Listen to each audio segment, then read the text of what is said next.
కొరింథీ 11:28 అండి. కాబట్టి ప్రతి మనుష్యుడు తన్ను తాను పరీక్షించుకొనవలెను. అలాగు చేసి ఆ రొట్టెను తిని ఆ పాత్రలోనిది త్రాగవలెను. ప్రభువు మనకు ఈ వాక్యము మన హృదయంలో నింపి దీవించును గాక. అందరూ ఎలా ఉన్నారండి? బాగున్నారండి? ఈ వారం అంతా ప్రార్థన చేశారా? దేవునికి స్తుతులు చెల్లించారా? గతించిన ఆదివారము వాక్యము విని రొట్టె విరిచి ఆ రసపాత్రలోను రొట్టె పాత్రలు చేవేసి ఇంటికి వెళ్ళిన తర్వాత మీరు ఎలా ఉన్నారు? ఇంటిలో ప్రభు అధికారం ఉందా, లేకపోతే మీరే ఏలుకుంటున్నారా? ఆయన్నే ఏళ్ళనిస్తున్నామండి, మేము వెళ్తున్నామండి అంటున్నారా? ఆయన్ని వెళ్తున్నారండి, నేను వెళ్తున్నానండి అని ఒక స్త్రీ అంటే సగం బాగుంది, సగం బాగోలేదని అర్థం. ఓ పురుషుడు మెత్తగా ఉండినాను లేదా గరుగ్గా ఉండినాను ఏమంటామండి, మా కుటుంబం అంతా అలాగే ఉంటున్నారండి, వాళ్ళతో ఎక్కివించి నడిచిపోతున్నారని పురుషుడు అన్నాడు అనుకోండి, అసలు ఏం బాగోదండి. ఇక్కడ స్త్రీ కానీ పురుషులు కానీ ఎవరు కూడా మనల్ని ఏలిక చేయకూడదు. ఎవరు ఏలిక చేయాలి? మన ప్రభువు ఏలిక చేయాలి. అప్పుడు ఈ కుటుంబము ప్రభు కుటుంబం అని పిలుస్తుంది. పౌలు అంటున్నాడు, ఏ తండ్రిని బట్టి కుటుంబం అని పిలువబడుచున్నదో అంటున్నాడు ఎఫెసీ పత్రికలో. మన కుటుంబం ఎవరిని బట్టి కుటుంబంగా ఉంది? మనకి రోషం కలిగిన ఇంటి పేరు ఉంది, లేదండి మీసాలు మెడేసి అయితే నువ్వు సావలేదని అర్థం. అదేంటండి? నీ రోషం కలిగిన ఇంటి పేరు, నీ రోషం కలిగిన గోత్రం, నీ రోషం కలిగిన కులం చావకపోతే ప్రభువుని ఎలా సేవిస్తాం? ఏమండి అన్నీ చంపుకోవాలా అని మీ మనసు అంటుందా? అట్లయితే ఆ మనసుకు తిరస్కారం ఎక్కువ. దేవుని మాటను తిరస్కరించిన ఇజ్రాయేలీలు లాగా ఈరోజు తిరస్కారం. అందుకు సగం చచ్చిన వారంగానో సగం సావని వారంగానో ఉన్నాం. తెలియదా ఈ స్థలమందు సత్యవాక్యము నూతన నిబంధన. ఎన్ని అంశాలండి, ఎన్ని అంశాలు! ఏదైనా ఒక సూచనప్రాయంగా కాకుండా ప్రతిదాని విషయంలో లోతుగాను వివరంగాను బోధిస్తున్న బోధ ప్రభు నాతో మాట్లాడుతున్నాడని నమ్మకుండా ఇంటికి వెళ్ళిపోతే నులివెచ్చగా ఉన్నట్టే. ఆత్మకు లోబడకుండా ప్రభువుకు లోబడకుండా మనముగా నడిచిపోయిన స్థితిలోనే ఉంటాము. ఇందాక పొద్దున్నే ఒక వ్యక్తి బాగా కుటుంబాన్ని అల్లరి చేసేస్తున్నాడు కేద్దేశపాలెంలో. ఇంకొక అమ్మ నేను మాట్లాడుకుంటున్నాం. ఆ అమ్మ అంటుంది, ఏమండి మీరు ఇక్కడికి వచ్చి ఎన్నో సత్యాలు చెప్తున్నారండి. పెద్దలు అంటారు కదండి, గొడ్డుకి ఒక దెబ్బ మనిషికి ఒక మాట అంటారు. గొడ్డు గంట అయిపోయాడండి, ఏమంటే గొడ్డు గంట అయిపోయాడండి అని ఒక తల్లి వరుసకు కుమారుడైన వాని గురించి మాట్లాడుతుంది. ఇప్పుడు మనం ఎలా ఉన్నామంటారు? తెలిసి మానేస్తున్నామా? తెలిసి ఉండేదేనా చేస్తున్నామా? పిల్లల్లో ఎలా ఉండాలి? మళ్ళీ ఈ మాట చదవండి. కాబట్టి ప్రతి మనుష్యుడు తన్ను తాను పురుషుడు తెలుసుకోవాలి, స్త్రీ కూడా బాధ్యత తెలుసుకోవాలి, పిల్లలు కూడా బాధ్యత తెలుసుకోవాలి. మా పెద్దబాబు ఒక ఆయన ఉన్నారు, ఆయన చనిపోయారులేండి, ఇంకా ముగ్గురు ఎంతలో ఉన్నారు. అందులోనూ వాళ్ళ కొడుకుల్ని ఏదేనంటే దుడ్డుకారు వేసుకుని వచ్చేసేవాడు. దుడ్డుకారు వేసుకుని వచ్చేసేవాడు, కర్రలు పట్టుకుని తిరిగేవారు కదా ఆ రోజుల్లో. చేను గట్ట కొడుకు గురించి మంచి మాట చెప్పినా సరే ఆడు చెడ్డ పని చేశాడని చెప్పినా సరే వచ్చేసేవాడు. కడకి కుమారుల్ని ఎలా తయారు చేసినాడంటే, ఇక ఏదున్నా నా బాబు చూసుకుంటాడు. మేము తప్పు చేశామని ఎవడైనా వీళ్ళు చెప్తే ఆడనే కొడతాడు మా బాబు, కాబట్టి మనకు భయం ఏమీ లేదని చాలా దుర్మార్గులు. చాలామంది ఇట్లా చెప్పాలంటే సంసారాలను పాడు చేసేసారు వాళ్ళు. ఇప్పుడు మనం ఎలా ఉన్నాం? మన కుటుంబాలను ప్రభు ఏలికలో ఉంచుకోవాలి సుమా. కాబట్టి పరీక్షించుకోవాలంటే ఎలా పరీక్షించుకోవాలి? ఎస్తేరు గ్రంథంలోనికి రండి. ఎస్తేరు కాలం మందు ఎస్తేరు కాలంలో ఇంచుమించుగా అసోరోసు దినాల్లో జరిగిన చర్యలు వివరమని మొదటి వచనంలో చెప్పారు. చూడండి, ఎస్తేరు మొదటి అధ్యాయము మొదటి వచనం. అసోరోసు దినాల్లో జరిగిన చర్యలు అని చెప్పినారు. ఇక్కడ చూడండి, హిందూ దేశం మొదలుకొని కోసు, ఇక్కడి నుంచి అక్కడ వరకు పెద్ద పరిపాలన జరిగినాయి. ఎన్ని దేశాలు పరిపాలన అంటే 27 దేశాలు. అంటే అప్పుడున్న ప్రపంచాన్ని ఏలారని అర్థం. అశ్వరోషాన్ని అయినా ప్రపంచాన్ని ఏలారు. అప్పుడు మన భారతదేశం కూడా ఈ పరిపాలనలో ఉంది. మన భారతీయులు కూడా ఇదే రాజు పరిపాలనలో ఉన్న రోజులమాట. పరిపాలన కుటుంబాలు క్షేమంగా ఉండుట కొరకు. ఈరోజు జాగ్రత్తగా అర్థం చేసుకోండి, సంఘాల్లో శాఖలు పెట్టారు, రాజకీయంలో శాఖలు వచ్చినాయి. ఆ శాఖలు ఏంటి తెలుసా అండి? స్త్రీలు పథకాలు,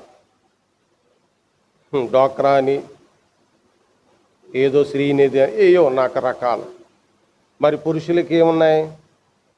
ఆటో వాడికి, కాపట్లు అమ్ముకున్నవాడికి అండి. గవర్నమెంట్ వారు స్త్రీల్ని పురుషుల నుండి వేరు చేసి మహిళలే రండి అని కూర్చోబెట్టి చెప్తున్నారు. ఎందుకు తెలుసా? ప్రతి కుటుంబంలోనూ బాగా పవర్ఫుల్ ఎవరంటే రాజకీయ నాయకులు. వాళ్ళని స్త్రీలను ఏరుకుంటున్నారు. ఇప్పుడు పరిపాలన బాగోలేదు. అలాగే అమ్మ ఒడి పిల్లల పథకం. ఏం పథకం ఉండేది? పిల్లల పథకమే. పిల్లల పథకం కాస్త. మరి సంఘాల్లో కూడా ఈ ట్రిక్ వచ్చింది. ఏం ట్రిక్కు? స్త్రీలు కూటాలు, స్త్రీలు సదస్సులు, యవనస్తులు సదస్సులు, యవనస్తులు కూడికలు. ఎందుకు విభాగించాలి? కుటుంబాలలో ఉన్న వారిని కుటుంబాలుగా చూడాల్సిన క్రైస్తవ సంఘం ఎలా చేసిందండి? ముక్కజక్కలు చేసింది. ఇలా అయితే బాగుంటుందండి. ఎలా బాగుంటుంది? యవనస్తులందరినీ పోజేస్తే బాగుంటుందంట. స్త్రీలందరూ చోటను కూర్చుంటే బాగుంటుందట. బైబిల్లో ఎలా బాగుంటుందో ఒకసారి ఒక రిఫరెన్స్ చూపించమనండి. స్త్రీలు కూడాలు పెట్టే వాళ్ళని, యవనస్తులు కొడుకులు పెట్టేవారిని. అలాంటి వారు ఎవరన్నా సరే వారితో నేను మాట్లాడతాను. నా దగ్గరికి రమ్మానండి. ప్రయోజనం ఎంతవరకు ఉంది? సంఘం అంటే అందరూ కలిసి ఉండాలంతే. అర్థమైందండి? పిల్లలకు చెప్పేవాడు లేడు, స్త్రీలకు చెప్పే స్త్రీ లేదు. ఇప్పుడు ఎన్ని సంఘాలు అలాగా శాఖలుగా చేసేసిన వారు ఉన్నారు. వారు ఎలా నడుస్తున్నారంటే, ఏమండి స్త్రీలు కూడుకని మేము మాట్లాడకూడదు, అక్కడ మేము పెత్తనం లేదండి, అయిపోయింది. అక్కడ అపవాది పెత్తనం ఉంది. పురుషుడు పెత్తనం లేని యవనస్తులైనా, పురుషుడు పెత్తనం లేని స్త్రీలు కోటాలైనా తప్పిద్దాం. నా మాట ఇరుబాగులలాగా ఉంటుంది మీకు. ఎందుకంటే అలా చూస్తే ఎంతమంది ఉన్నారండి? వందలాది మంది ఉన్నారు. ఈ మూలను 10 మంది తీసుకుని ఉన్నాను నేను. నా మాట ఎరుబాగులలాగా అనిపడుతుంది. కాబట్టి అలా లేదు ఎక్కడా కూడా. బైబిల్లో ఎక్కడా కూడా స్త్రీలు ప్రత్యేక కూడిక, యవనస్తులు ప్రత్యేక కూడిక, మరి పురుషులు కూడికలు ఏమున్నాయి? లేనే లేదు.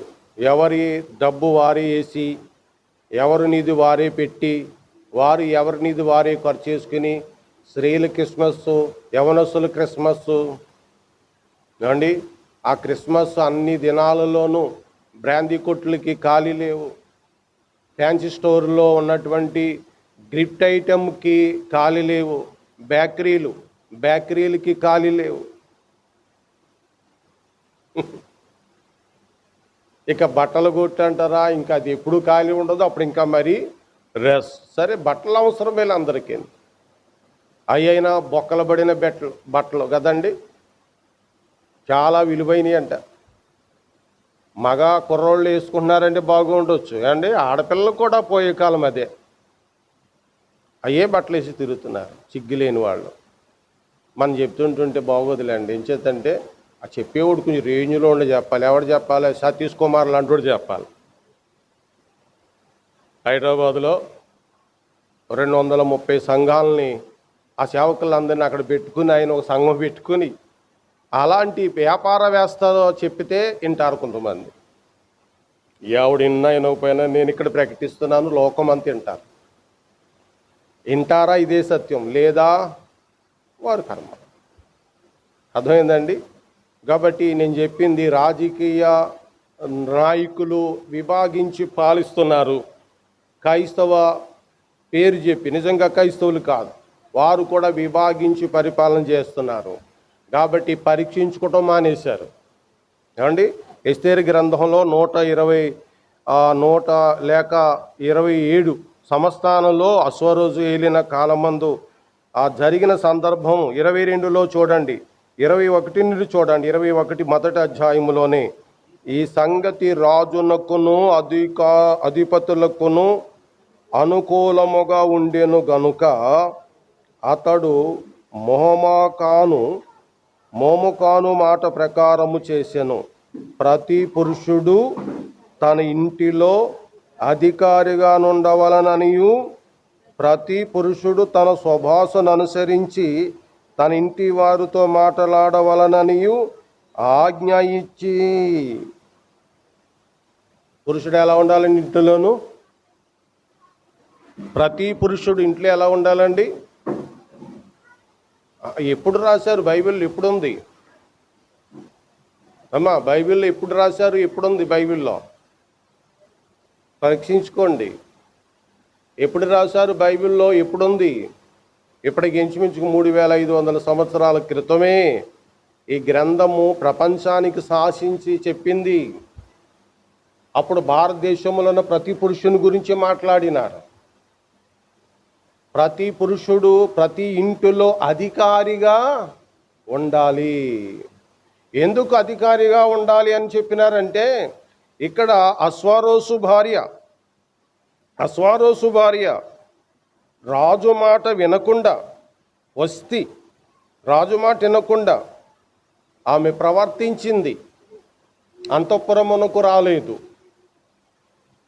అప్పుడు మంత్రులు, సహస్రాధిపతులు వీళ్ళందరూ ఏమన్నారంటే, రాజా, ప్రతి ఇంటిలో ఉన్న స్త్రీ ఇలాగే ఉంటుంది, మన రాజ్యమందున్న ప్రతి ఇంటిన స్త్రీ ఇలాగేనే నడుస్తుంది, కాబట్టి ఒక శాసనం చేయాలి అని చెప్పి ప్రతి ఇంటిలో ప్రతి పురుషుడు అధికారిగా ఉండాలని ఎన్ని సంస్థలకు చెప్పారని చూడండి. అక్కడ ప్రతి సంస్థానమునకును అన్నారండి. అట్లయితే ఆ కాలంలో మన భారతదేశంలో మలయాళం మాట్లాడిన వారు అక్కడ అలాగనే ఉండాలని చెప్పినారు. అరాం మాట్లాడిన వారు, పూర్వకాలపు భాషలు ఇవే. భారతదేశానికి ఎబ్రీ భాష వలస వచ్చిన జనాంగాలతోనే వచ్చింది. ఎబ్రీ భాష రాను సంస్కృతంగా మారింది. భాషలన్నిటికీ మూలం ఇదే. ఎందుకనగా భారతదేశమునకు జనులు వలస వచ్చారు. స్టోరీ తెలుసుకోండి. ఎప్పుడూ సెల్ ఫోన్ ఇయో పిచ్చి బొమ్మలో చూడడం కాదు, ఒక సత్యాన్ని తెలుసుకోండి. ఈ రోజున ఇంటర్నెట్ మీరు ఉపయోగించుకుంటే ఎన్నో తెలుగులోనే వస్తున్నాయి. నాలాంటి అమాయకుడికి అందమయ్యి తెలుగు రాసి పెట్టేసినారు. మీరు చదువుకున్న వాళ్ళు కదా, ఇంగ్లీష్ వచ్చు కదా, డిగ్రీలు చదివారు కదా, ఏది మీ ఎదుగుదల? ఏం చదువుతున్నారు? ఏం చేస్తున్నారు? సెల్ ఫోను ఎప్పుడు పిల్లలకి ఆట బొమ్మల గురించి కాదండి, అందులో ఉన్నది. ఇలా ఇంటర్నెట్ గురించి మాట్లాడుతుంటుంటే నేను డిగ్రీ చదువుకున్నానండి, అసలు ఎక్కడ ఏ యాప్లోంచి మనం సెల్లను వాడితే మనకి ఈ సంగతులు వస్తాయండి అని అడిగాడు ఒక ఆయన. నాకు ఆశ్చర్యపోయింది. మొన్నే మంగళవారం పొద్దున పూట, ఇదేంటి నువ్వు ఇంత తెలుసుండి ఎరగవా అన్నాను నేను. అప్పుడు తీసుకురాని సెల్ చూపించాను. అయ్యో ఇంతవరకు నాకు తెలియలేదు. మరి దాని మీద మనసు పెడితేనే కదా. ఏండమ్మా 40 ఏళ్ళు 50, అతని దగ్గర ఉన్నది 50,000 రూపాయల ఫోన్ అయితే 50,000 ఉంది. మరి ఏం చేస్తున్నావు 50,000 ఫోన్ అంటే? ఏముండో ఒక వీడియో తీసానండి, పెట్టానండి, ఇంకేమీ చేయలేదు. మంచిదిరా బాబు, ఏమి చేయలేదండి, సంతోషం, ఇది చెయ్యరా అన్నాం. అర్థమైందండి. చేతిలో ఉన్న బైబిల్లో మేము చూడట్లేదు, సెల్ ఫోన్ మంచి విషయాలకి చూడటం లేదు. ఈ బైబిల్ ద్వారా పరీక్షించుకొని నా పాత్ర ఏంటి అని అనుకోవటం లేదు. నా కుటుంబంలో నా పరిస్థితి ఏమిటి అని అనుకోవటం లేదు. కాబట్టి ప్రతి ఇంటిలో ప్రతి పురుషుడు ఎలా ఉండాలని ఆ కాలం మంది చెప్పారు. చెప్పండి, ఎలా ఉండాలి? అధికారి. 1 కొరింథీ 11వ అధ్యాయము 1 కొరింథీ 11వ అధ్యాయము 3వ వచనం చూడండి. 3వ వచనం 1 కొరింథీ 11:3. ప్రతి పురుషునికి శిరస్సు ఎవరో? రైట్. ప్రతి పురుషునికి ఎవరో శిరస్సు? అంతే. ఒక పురుషుడు ఇంటిలో అధికారిగా ఉండాలంటే ఆ అధికారి లేక ఆధిపత్యం ఎవరిదై ఉండాలి? అది. అందుకని పురుషుడితో చెప్పిన మాట, మీ పిల్లలకు కోపము రేపక ప్రభు యొక్క శిక్షలోను ప్రభు యొక్క బోధలోను పెంచుము, నీ భార్యని ఏలుము. ఎంత తేటగా మా పలికారు తెలుసండి బైబిల్ గ్రంథంలోనూ. కొన్ని సందర్భాలు ఇక్కడ మాట్లాడటానికి అనుకూలంగా లేవు, కానీ ఈ కాలంలో తప్పదు. ఆర్ఆర్కే మూర్తి గారి కాలంలో, అలాగే మాసులిమణి గారి కాలంలో కొన్ని పదజాలాలు దైవికంగా పలకకూడదని వారు ఆపేస్తున్నారు. కొన్ని మాటలు కొన్ని పెద్దలు అసలు ప్రసంగాల్లో పలికేవారు కాదు, కానీ నేడు కొన్ని మాటలు చెప్పవలసిన పరిస్థితులు సంఘానికి వచ్చేసినాయి, సంఘంలోకి లోకం వచ్చేసింది. కాబట్టి చెప్పక తప్పటము లేదు. ఎందుకనగా ఒకవేళ అలాగైనా అర్థమయ్యి భార్యాభర్తల బంధం పవిత్రంగా ఉంటుందేమోనని, కుటుంబం పవిత్రముగా ఉంటుందేమోనని కొందరు తెగించి చెప్తూ ఉన్నారండి. అండి, అందము మోసకరం. ఇక మీకు బైబిల్ తీయక్క లేకుండా చెప్తున్నారు. ప్రతి పురుషుడు ఎవరి యందు సంతోషించాలండి? తన భార్య రొమ్ము యందు సంతోషించాలట. ఎక్కడ కట్టుబడ్డాడు చూశాడు దేవుడు, ఎక్కడ మంచిగా చెప్పాడు చూసారా? అది పవిత్రమండి, అపవిత్రమేమీ కాదు. సంసారము అపవిత్రమేమీ కాదు. మరి స్త్రీ పురుషుడు వేరే వారిని చూడడమే, ఆ చూపు ఏం చూపు అన్నారండి? మోహపు చూపు. పాపం ఎక్కడ స్టార్ట్ అవుద్ది? అక్కడనే స్టార్ట్ అవుద్ది. కాబట్టి ప్రతి పురుషునికి శిరస్సు ఎవరై ఉండాలి? క్రీస్తు అయి ఉండాలి. అంటే పురుషుని ద్వారా సంఘంలో ఎట్లా ఉండాలి? రైట్. మరి స్త్రీ పాత్ర ఏంటి? సంఘంలో ఎలా ఉండాలండి? ఈ పురుషునికి స్త్రీ లోబడాలి. 1 పేతురు పత్రిక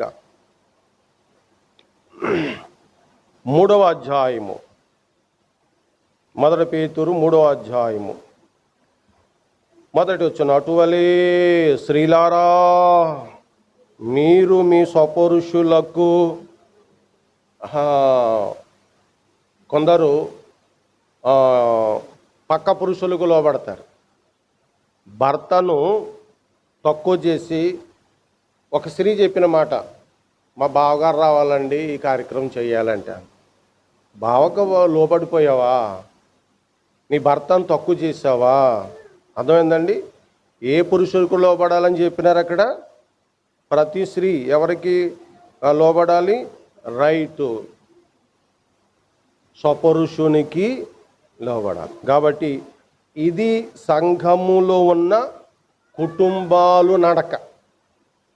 అమ్మ మీరు పరీక్షించుకోవాలి. చల్లగా ఉంది పర్లేదు, ఈరోజు 3 గంటలు మాట్లాడిన ఏం కాదు. ఇప్పుడు మన కుటుంబాల్లో ప్రభు ఏలుతున్నాడా? మనల్ని ఏదైనా మాయిపుచ్చి, అమ్మ పైన కూర్చోండి, మనల్ని ఏదైనా మాయిపుచ్చి అపవాది ఏలుతున్నాడా?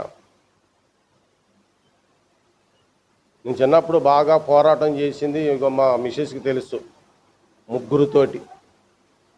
శాదత్తాల పెద్దమ్మగారు, మా సొంత పెద్దమ్మ పర్వాలేదు కానీ మాకు ఇంకో పెద్దమ్మ ఉండేది, ప్రతి దానికి శాదత్వమే. మా అమ్మకు కూడా అదే శాదత్వం. వీళ్ళ 3 కంట్రోల్ చేయటం మొదలుపెట్టాను అండి. ఈరోజు మిమ్మల్ని ఎవరైనా భ్రమపరుస్తున్నారేమో చూసుకోండి.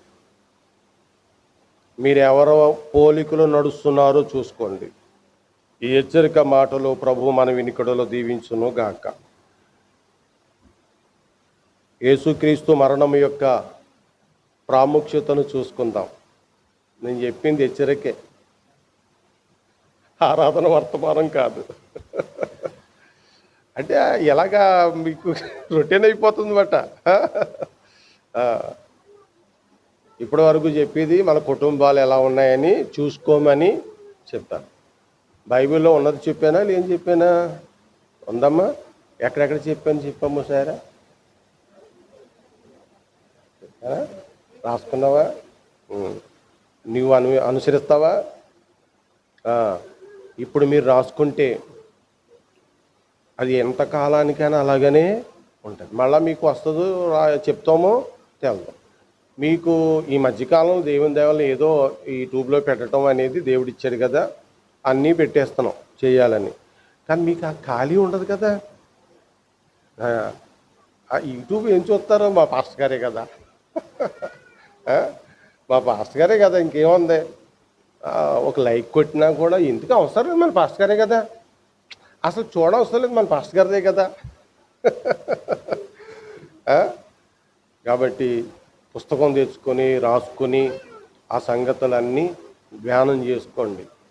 అయితే మళ్ళీ ఇంటికి వెళ్ళి అక్కడ పెట్టేసి మనల్ని సాతాను ఏలిలాగా చేసుకోకండి. ప్రభువే మనలను ఏలాలి. అందుకనే మన కుటుంబాలు ప్రభువు నమ్మిన కుటుంబాలు. మన ప్రభు మరణము యొక్క ప్రాముఖ్యతను గురించి ఆయన 175 సార్లు కొత్త నిబంధనలో తన మరణానికి ముందే చెప్పినారండి. తన మరణానికి ముందే పాత నిబంధనలో ఆదికాండము 3:15 నుండి తన మరణమును గురించి, కొత్త నిబంధన మలాకీ గ్రంథం వరకు ప్రవక్తలు, పెద్దలు, భక్తులు, పరిశుద్ధులు ఎందరో క్రీస్తు యొక్క మరణమును గురించి తేటగా చెప్పినారండి. ప్రభునందు ప్రియులారా, ప్రభు మరణం జరగవలసిన రీతిగా జరిగింది. ప్రభు మరణం జరగవలసిన రీతిగా జరుగుతూ ఉంటుండగా బహుగా అడ్డుపడిన వారు ఎవరు? అలా జరగకూడదని. ప్రభు మరణము జరగవలసిన రీతిగా జరుగుతూ ఉంటుండగా ప్రభు మరణము జరగవలసిన రీతిగా జరగకూడదని బహుగా అడ్డుపడింది ఎవరు? ఎవరంటే ఎవరో మాట్లాడతలేదు. కనీసం మరి అక్కడ అపోస్తులు ఉన్నారు కదా, అలాగే సామాన్యులు ఉన్నారు కదా, పేతురు, యోహాను, పిలాతు, హెరోదు ఉన్నారు కదా.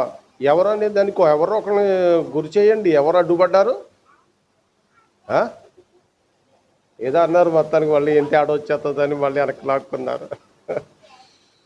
పేతురు గారు పేతురు గారు ఏమన్నారు? ఆ మరణం నీకు అలాగా అవును అవ్వకూడదు అన్నాడు. అంతే, నువ్వు మరణం అవ్వకూడదు అన్నాడు. పేతురికి ఆ సమయంలో ఏమీను తెలియలేదు. పేతురుని ఎవరు మోసం చేశారు?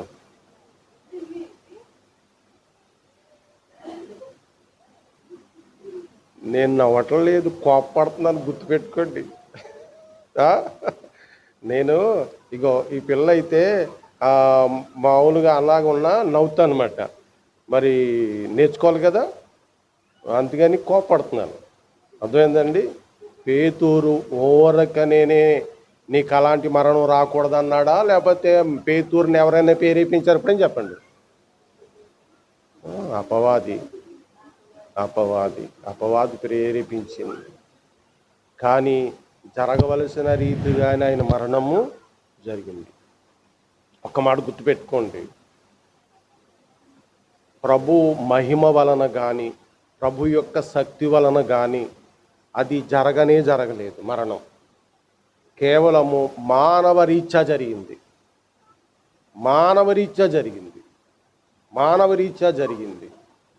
కానీ ఎక్కడ ఏ తప్పిదమును జరిగి ఉంటే మనకు రక్షణ లేదండి.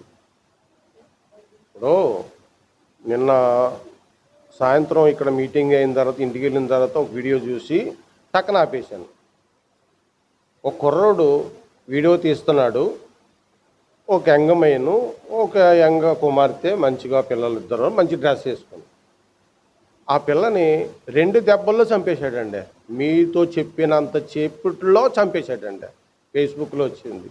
ఇక నేను చూడలేక మళ్ళా కొంచెంసేపు అయిపోయిన తర్వాత తను చూపించాను. అంటే 2 దెబ్బల్లో దాన్ని వీడియో చిత్రీకరించినాడు ఇంకో కుర్రోడు. మెడలు ఇరిగిపోయినాయి ఆ పిల్లకి. 18-20 దాకా ఉంటాయి వయసు. అంటే ఎంత సునాయాసంగా చంపేశాడో చూసారండి. ఎంత ఘోరాలు జరుగుతున్నాయో చూడండి జాగ్రత్తగా.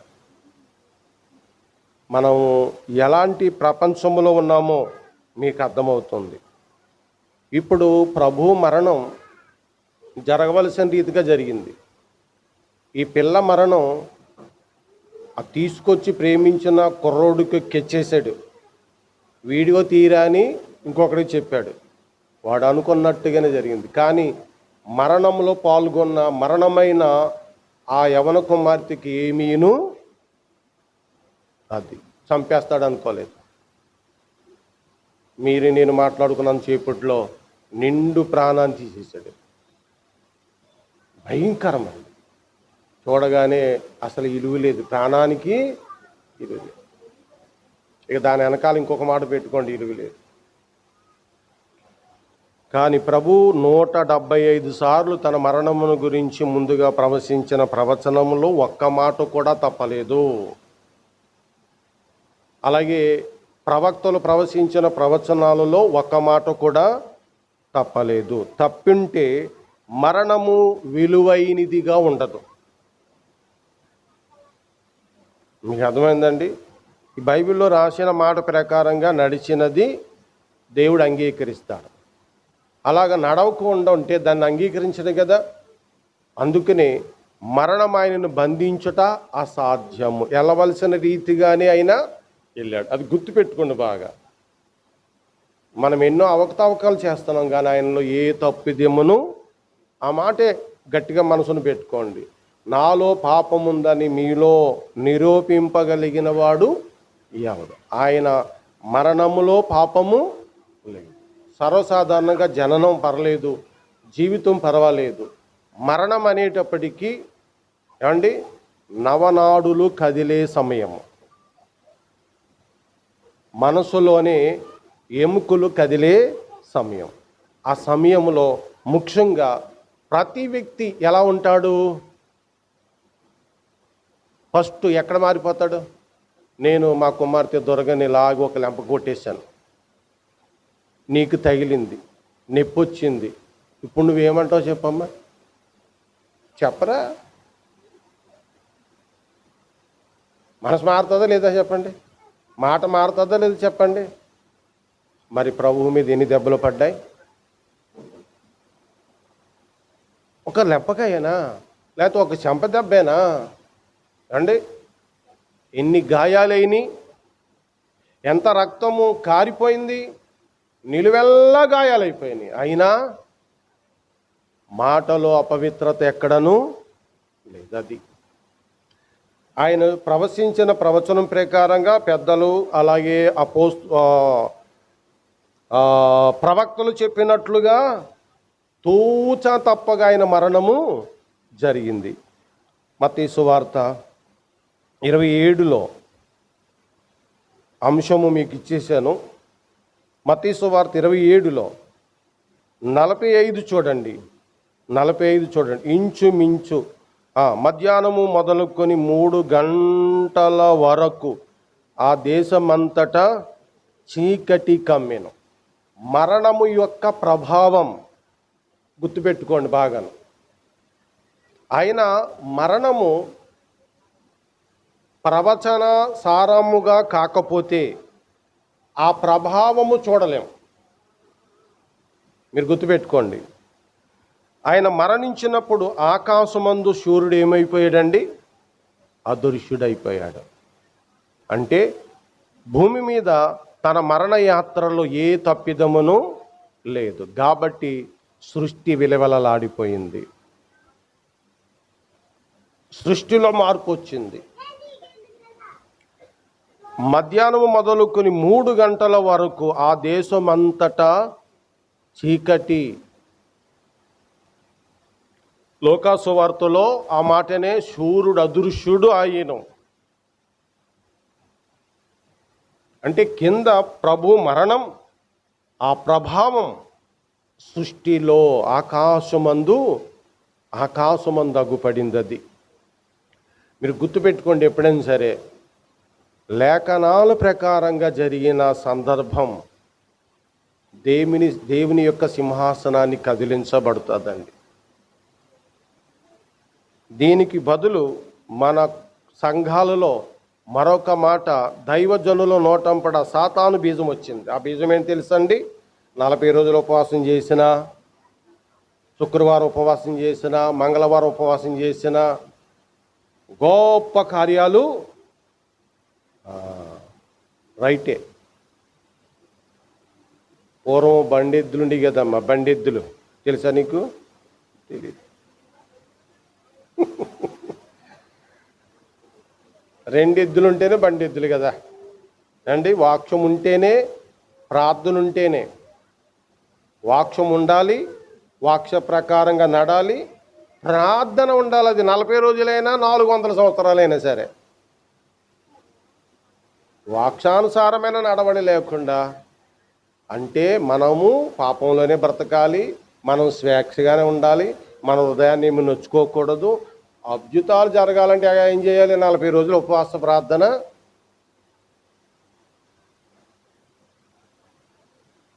ఆయన అలాగా ఏం చేయలేదు. ఆయన రాత్రంతయ్యను ప్రార్థించినారు కదమ్మా, పగలంతా సువార్త ప్రకటించారు. ఆయన ఏం చెప్పినా నా తండ్రి చిత్తము, నా తండ్రి పని అన్నారే తప్ప తన పని అన్నారు ఎక్కడైనాను అనలేదు. కాబట్టి దేవుని లేఖనాల ప్రకారంగా చేసిన ప్రతి కార్యములోనూ కూడా దేవుని ప్రభావము ఉంటుంది. గుర్తుపెట్టుకోండి. ఇది ఉంటుంది. కానీ ఓరకనే అన్నం మానేసి గ్యాస్ పెంచుకొని ప్రార్థన చేసే దాంట్లో ఏముండదు. అర్థమైందండి? మా ఇంట నా చెప్తాను, ఆవిడని అడగండి. నేను బైబిల్ చదివిన తర్వాత ఇక్కడ వెంకటేశ్వర స్వామి ఫోటో ఉండేది. దాని దగ్గర ఒక ఇడ్లీ పెట్టేవారు, ఒక కొవ్వొత్తి వెలిగించేవారు. మా తండ్రిని పిలిచి ఇది కరెక్ట్ కాదు, ఇది దేవత ఇచ్చారాధన అన్నాను. నువ్వు పెద్ద పోదకుడు అయిపోయావురా అన్నాడు. ఒకసారి 2 సార్లు అన్నాడు. మళ్ళీ అక్కడ పెట్టేస్తుంటారు కదా, వినరు కదా, గమని వినరు కదా. మళ్ళా నేను కొంచెం ఘాటుగానే పెట్టొద్దని చెప్పాను కదా, అక్కడ ఎందుకు పెడుతున్నారండి అన్న అనమాట. వచ్చి పాటమని కొట్టేశాను. నన్ను కొట్టావు కానీ మాత్రం పెట్టొద్దు అన్నాను. తర్వాత తనకు తానే అనుకుని ఆ ఫోటో తీసేసి మళ్ళా ఏ ఫోటో పట్టుకొచ్చారేమో, యేసుప్రభు ఫోటో పట్టుకొచ్చారు. నేను మళ్ళీ ఆ ఫోటో కూడా వద్దన్నాను, ఈ ఫోటో కూడా వద్దన్నాను. ఎలాగరా నీతో బతకటం అన్నట్టుగా మా బాబు చాలా ఇది వాక్సానుసారంగా నాటడం, రోషం కలిగి ఉండాలి. స్త్రీలుని పిల్లలను పురుషులు ఏలాల.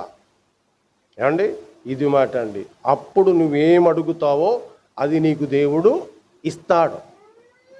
అంతే, నువ్వేం కంగారు పడద్దు. ఇంకా వాక్సానుసారంగా నున్నాడు అంతే. లేఖనాల ప్రకారంగా నడిచినప్పుడు ఆ మరణము, ఆ ప్రభావం ఎక్కడ కనపడిందండి? శూరునిలో కనపడిందండి. ఇక తర్వాత మీకు టైం ఎక్కువైపోతుంది కాబట్టి దాటిపోవటానికి ఇష్టపడుతున్నాను. యెరూషలేము దేవాలయములో ఒక ప్రభావం కనపడింది. యెరూషలేము దేవాలయములో ఒక ప్రభావం కనపడింది. 51 వచ్చిన చూడండి ఇక్కడే. అప్పుడు దేవాలయపు తెర, ఎప్పుడమ్మా? ఆయన మరణము పొందినప్పుడు ఇంచుమించు ఒక 4-5 కిలోమీటర్ల దూరంలో ఉన్న దేవాలయపు తెర ఏమైంది? నడిమికి. ఏంటిది? ఆశ్చర్యంగా ఉంది. ప్రభువు ఏమో గొలగొతా కొండ మీద సిలువేయబడ్డారు. ఆకాశంలో సూర్యుడు అదృశ్యమయ్యాడు. ఆ యెరూషలేము దేవాలయములో తెర నడిమికి చిరిగిపోయింది. ఇది ప్రభావం. సమాధులను పరిశుద్ధులు లేచిరి అన్నారు. సమాధులను పరిశుద్ధులు ఏమయ్యారండి? లేచారు. ఇక్కడే ఉంది చూడండి, పరిశుద్ధులు లేచారు. సమాధులలో ఉన్నవారు లేచారు. ఎంత ప్రభావం ఉన్నదో చూడండి. కాబట్టి క్రీస్తు యొక్క మరణము యొక్క ప్రాముఖ్యతను తెలియజేస్తున్న సందర్భాలు ఇవి.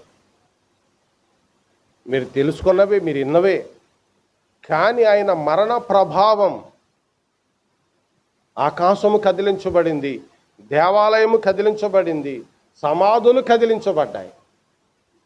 అంటే మన పాపి హృదయం, లేక బండ హృదయం, మొండి హృదయం, దుర్మార్గపు హృదయం ఏమైందండి?